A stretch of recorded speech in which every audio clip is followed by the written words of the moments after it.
ओम शांति। हम इस संगम युग पर अब पहुंच गए हैं। 84 जन्म लेकर अब संगम युग में हम हैं। कलयुग जा रहा है, सतयुग आ रहा है इसके बीच में, और परमपिता परमात्मा आए हैं, हम सभी को दिव्य दृष्टि दे रहे हैं। जिस दिव्य दृष्टि से हम आत्मा को भी पहचानते हैं और परमपिता परमात्मा को भी हम पहचान सकते हैं।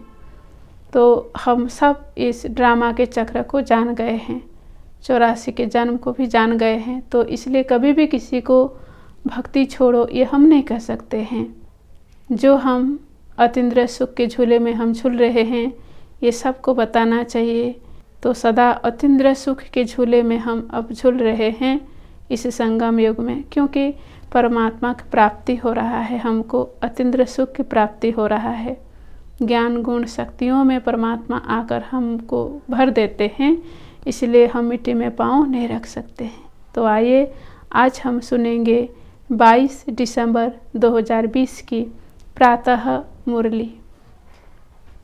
आज बाबा कहते हैं, मीठे बच्चे, तुम्हें अभी बाप द्वारा दिव्य दृष्टि मिली है। उस दिव्य दृष्टि से ही तुम आत्मा और परमात्मा को देख सकते हो।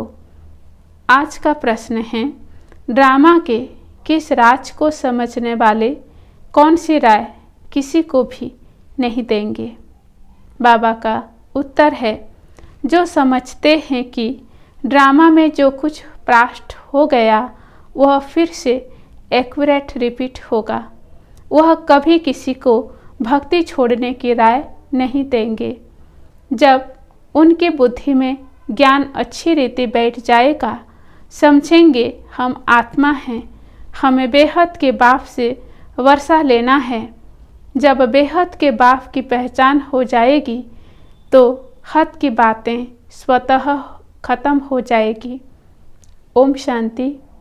अपनी आत्मा के स्वधर्म में बैठे हो। रूहानी बाप रूहानी बच्चों से पूछते हैं, क्योंकि यह तो बच्चे जानते हैं एक ही बेहद का बाप है, जिसको रूह कहते हैं। सिर्फ उनको सुप्रीम कहा जाता है, सुप्रीम रूह या परम आत्मा कहते हैं। परमात्मा है जरूर, ऐसे नहीं कहेंगे कि परमात्मा है ही नहीं। परम आत्मा माना परमात्मा, यह भी समझाया गया है, मुझना नहीं चाहिए, क्योंकि 5000 वर्ष पहले भी यह ज्ञान तुमने सुना था। आत्मा ही सुनती है ना। आत्मा बहुत छोटी सूक्ष्म है, इतना है जो इन आँखों से देखा नहीं जाता। ऐसा कोई मनुष्य नहीं होगा जिसने आत्मा को इन आँखों से देखा होगा। देखने में आते हैं परंतु दिव्य दृष्टि से, सो भी ड्रामा प्लान अनुसार। अच्छा समझो, कोई को आत्मा का साक्षात्कार होता है जैसे और चीज़ देखने में आती है। भक्ति मार्ग में भी कुछ साक्षात्कार होता है, तो इन आँखों से ही वह दिव्य दृष्टि मिलती है जिसे चैतन्य में देखते हैं। आत्मा को ज्ञान चक्षु मिलती है जिसे देख सकते हैं, परंतु ध्यान में भक्ति मार्ग में बहुत भक्ति करते हैं तब साक्षात्कार होता है। जैसे मीरा को साक्षात्कार हुआ, डांस करती थी, वैकुंठ तो था नहीं, 500-600 वर्ष हुआ होगा। उस समय वैकुंठ था थोड़े ही, जो पास्ट हो गया है वह दिव्य दृष्टि से देखा जाता है। जब बहुत भक्ति करते करते एकदम भक्तिमय हो जाते हैं तब दीदार होता है, परंतु उनसे मुक्ति नहीं मिलती। मुक्ति, जीवन मुक्ति का रास्ता भक्ति से बिल्कुल न्यारा है। भारत में कितने ढेर मंदिर हैं। शिव का लिंग रखते हैं, बड़ा लिंग भी रखते हैं, छोटा भी रखते हैं। अब यह तो बच्चे जानते हैं, जैसी आत्मा है वैसे परमपिता परमात्मा है। साइज सबका एक ही है, जैसे बाप वैसे बच्चे। आत्माएं सब भाई भाई हैं। आत्माएं इस शरीर में आती हैं पाठ बजाने, यह समझने की बातें हैं। यह कोई भक्ति मार्ग की दंत कथाएं नहीं है। ज्ञान मार्ग की बातें सिर्फ एक बाप ही समझाते हैं। पहले पहले समझाने वाला बेहद का बाप निराकार ही है। उनके लिए पूरी रीति कोई भी समझ नहीं सकते। कहते हैं वह तो सर्वव्यापी हैं। यह कोई राइट नहीं।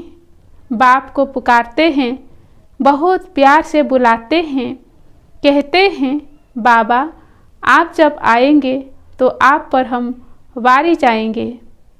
मेरा तो आप दूसरा न कोई, तो ज़रूर उनको याद करना पड़े। वह खुद भी कहते हैं हे बच्चों, आत्माओं से ही बात करते हैं। इसको रूहानी नॉलेज कहा जाता है। गाया भी जाता है, आत्मा परमात्मा अलग रहे बहुकाल, सुंदर मेला कर दिया जब मिला सदगुरु दलाल। यह भी हिसाब बताया है, बहुत काल से तुम आत्माएं अलग रहती हो, जो ही फिर इस समय बाप के पास आई हो, फिर से अपना राजयोग सीखने। यह टीचर सर्वेंट हैं। टीचर हमेशा ओबीडिएंट सर्वेंट होते हैं। बाप ही कहते हैं हम तो सब बच्चों का सर्वेंट हूँ, तुम कितना इज्जत से बुलाते हो, हे पतित पावन आकर हमको पावन बनाओ।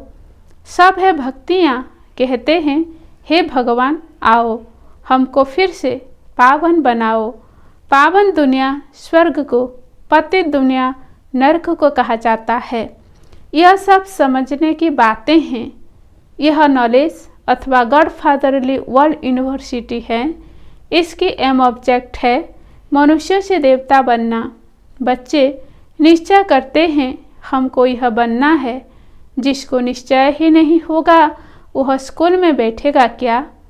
एम ऑब्जेक्ट तो बुद्धि में है। हम बैरिस्टर व डॉक्टर्स बनेंगे तो पढ़ेंगे ना। निश्चय नहीं होगा तो आएंगे ही नहीं। तुमको निश्चय है हम मनुष्य से देवता, नर से नारायण बनते हैं। यह सच्ची सच्ची सत्य नर से नारायण बनने की कथा है। वास्तव में यह है पढ़ाई, परंतु इसको कथा क्यों कहते हैं? क्योंकि 5000 वर्ष पहले भी सुनी थी, पास्ट हो गई है। पास्ट को कथा कहा जाता है। यह है नर से नारायण बनने की कथा या शिक्षा। बच्चे दिल से समझते हैं नई दुनिया में देवताएं, पुरानी दुनिया में मनुष्य रहते हैं। देवताओं में जो गुण है वह मनुष्यों में नहीं है, इसलिए उनको देवता कहा जाता है। मनुष्य देवताओं के आगे नमन करते हैं।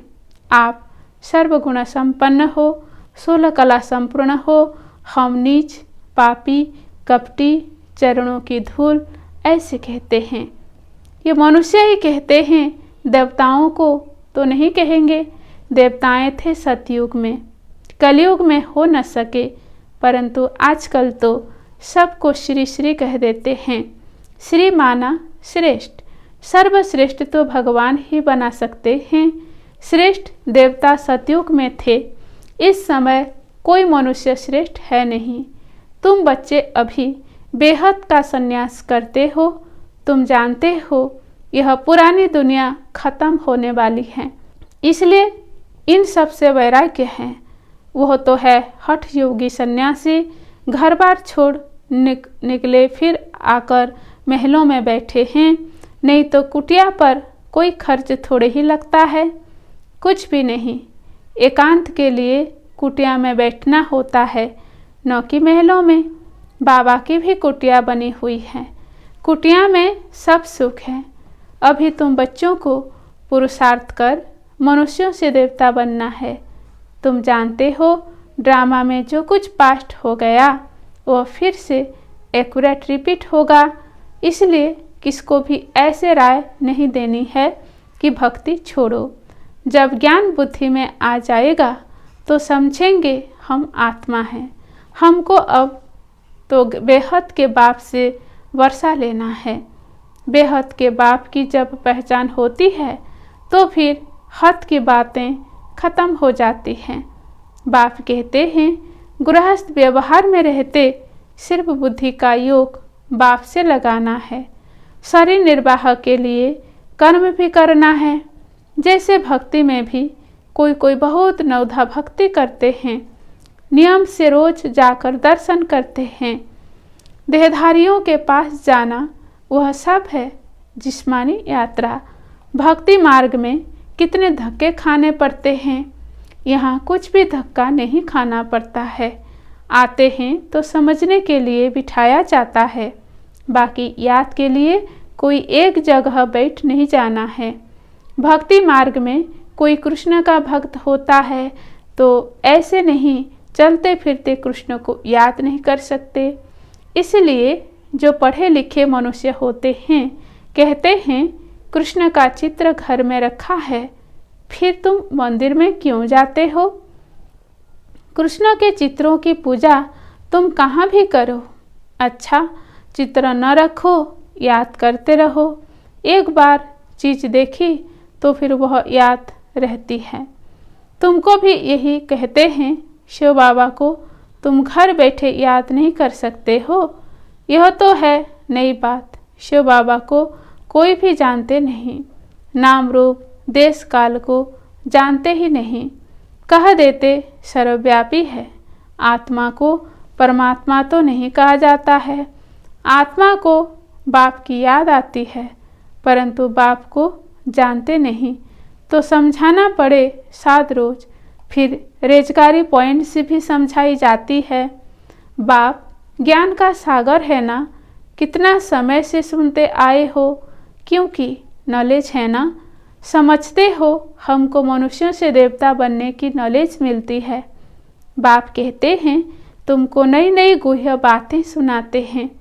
मुरली तुमको नहीं मिलती है तो तुम कितना चिल्लाते हो। बाप कहते हैं तुम बाप को याद करो। मुरली पढ़ते हो फिर भी भूल जाते हो। पहले पहले तो यह याद करना है, मैं आत्मा हूँ, इतनी छोटी बिंदी हूँ।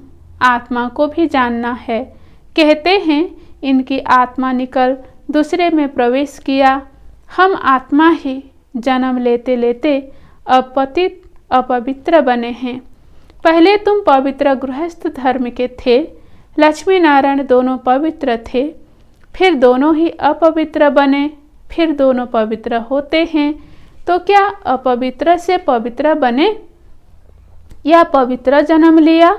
बाप बैठ समझाते हैं कैसे तुम पवित्र थे, फिर वाम मार्ग में जाने से अपवित्र बने हो।